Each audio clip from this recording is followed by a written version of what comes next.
Hi, Clark Mooneyham here again.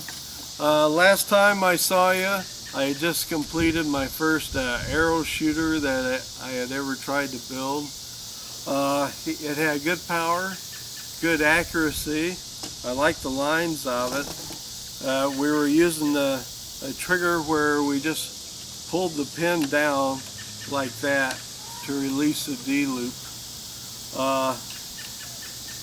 It worked okay, except it was extremely hard to pull because of the friction. So I had several people ask me, why don't you just try using an archery release on it. I've kind of resisted that idea for a while because I didn't like putting together a bunch of pre-manufactured parts. But the archery release, you can get them for less than $20, and you really can't come up with a better quality than what they've made with your homemade stuff. So basically, here's what I came up with. I came up with a whole new design here.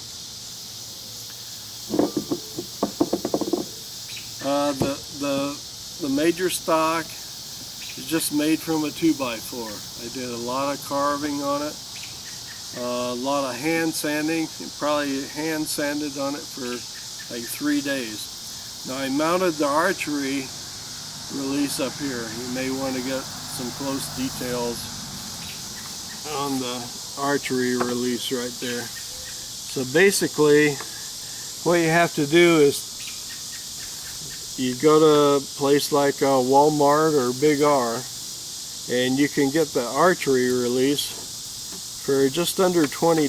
So basically what you have to do is cut away all the fabric and everything, get it down to this point here, to where you just got the threaded rod with the nut and the rubber on it.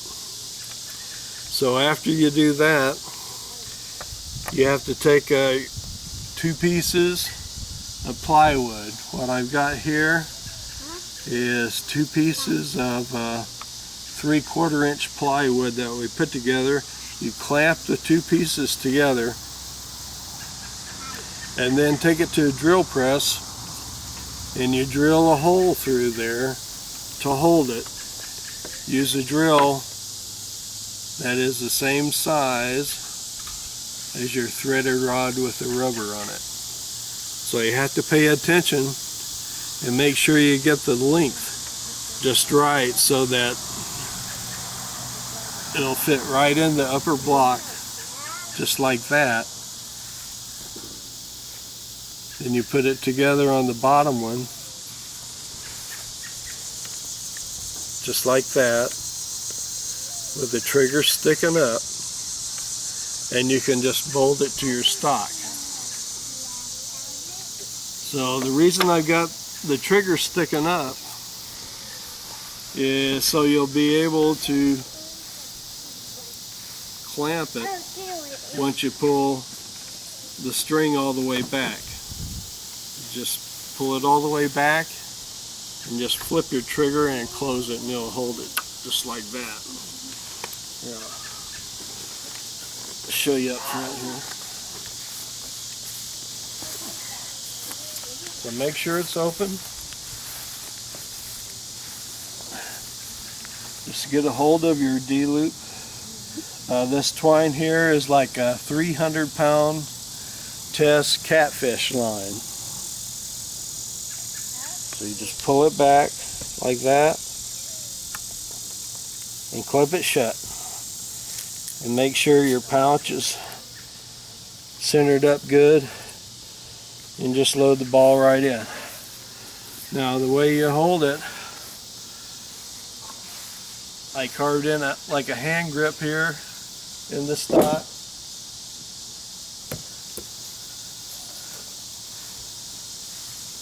And I've got the hand grip here carved to kind of look like the old flintlock on the old Pioneer guns, if you notice that. Your hand can fit right in there like that, and then your trigger finger is right up at the trigger up there.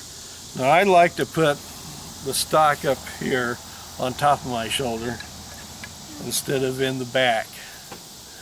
Mainly the reason I just carved the half moon in there was just for decoration, make it look a little better. But I just put it up like that, and then you just sight on the fork like that, and this factory made trigger's got like a hair trigger on it. You just barely have to touch it and it goes like that. So just take a close-up look at it. You know, I got like 5 coats of polyurethane on there. It really brings out the grain in the wood, makes it look real good. That's something I want to continue doing, just make them look better than anybody else's. And so take a good look at it, and then we'll go shoot something here in a minute.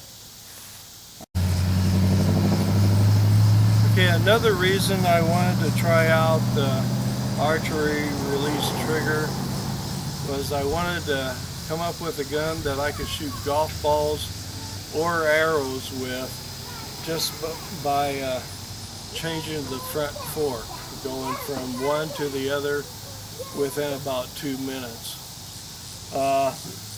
This archery trigger's only rated at like an 80-pound pull, and so I've only got like 3 pieces of rubber on each side of this fork here, and I think it tests out about 36 pounds. So you can figure if you got 2 inches wide of the green rubber tapering down to 12 inches long, you're going to have about 12 pounds for each pair there. So that would be kind of like a rule of thumb you can use when you're making something. And also with the D-loop design, with the old design, if you had it set up for golf balls and tried to put a ping pong ball in there with the old plunger type trigger that we were using, the ping pong ball would just crush. But you can put a ping pong ball in here and it won't hurt anything because it's held by the D-loop and not the pouch. Okay, so 36 pounds probably isn't enough to bust any paint cans, but it's probably just about right for a new sport we're trying to get going here called Redneck bowling. We just take a bunch of Mountain Dew cans and set them up like bowling pins, and we're going to try to knock them down with the golf ball. So 36 pounds should work out just about right for this game. Also, we're going to be giving this gun away August 13th over at Tremont, Illinois at the Lewis and Clark Trading Post. So I'm kind of reluctant to dial the power up on something that we're going to be giving away. So remember, the trigger's rated at 80 pounds, and I've only got 3 strips of rubber on each side, so you could easily go up to 6 and double the power on this one. So like I say, this is a brand new design, and I'm sure there's a lot of improvements to be made on it so far. So let's see if we can try a little redneck bowling here. I don't know if you want to get up a little closer and look at it.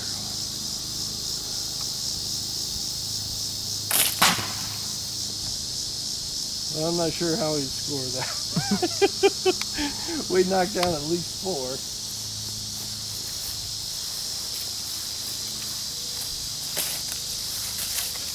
Okay, we got 5 on that shot.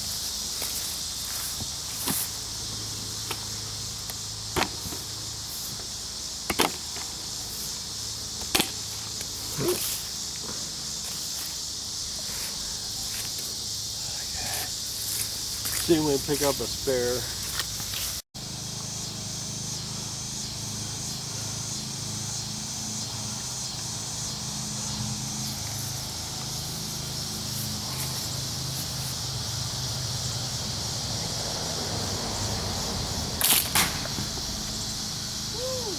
I picked up 3 more on that one. Well, like I say, we've got a lot of potential here to improve on, and we'll keep working on it. Next time, I've already got the arrow shooting version of this built, so we'll be looking at that next time. That's all for right now. See you later.